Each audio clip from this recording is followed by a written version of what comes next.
Welcome back. Let's try a fun little exercise. And before you see my solution, try to solve this yourself. If we look at this piece of code, based on what we learned about hoisting, what do you think it does?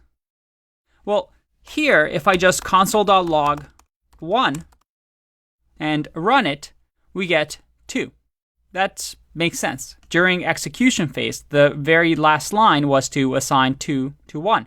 So console log 1 is 2. Confusing, but that makes sense. During hoisting, what do you think happens?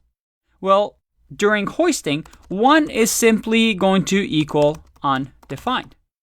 So when the JavaScript engine sees a second line with the var keyword and the same variable assigned to it, it's actually going to just ignore this line.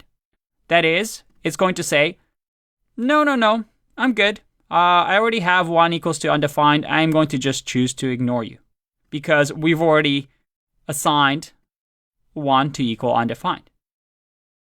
Okay, what about this? What if I have a function a? I know I'm being very creative with my function names here, but bear with me. I have console log hi, that's function a. And I also have another function a that says bye. What do you think happens? Let's do function a again. So we have the exact same functions. And if I run a here, what do you think happens? Pause and think about it. With variables, they're partially hoisted, so we have undefined to that variable. With a function declaration, we fully hoist it. So something gets put in memory during the creation phase. But we have 2 of the same functions. Based on what you know about the JavaScript engine that you've learned up until now, what do you think is going to happen? All right, enough suspense. Let's find out. You get bye. And that makes sense, right? During the hoisting phase, we look at the function, the compiler says, oh, yeah, I'm going to hoist this and I'm going to put this someplace in memory for us. And then it keeps going to the next line and says, oh, here's function A again. I'm going to put this in memory. And because this, even though this is the same thing, because we're doing it one after another, it's going to rewrite that place in memory to include console log bye.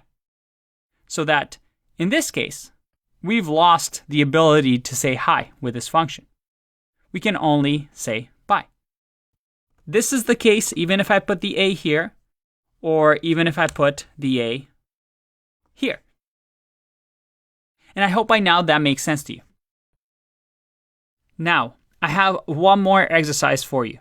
And this is a tricky one. Because up until now, we've talked about the global execution context. And this global execution context has the creation phase and the execution phase. But this actually happens anytime we call a function. Anytime we call a function, there is a creation phase and an execution phase where there's hoisting involved. Let me show you in the next exercise.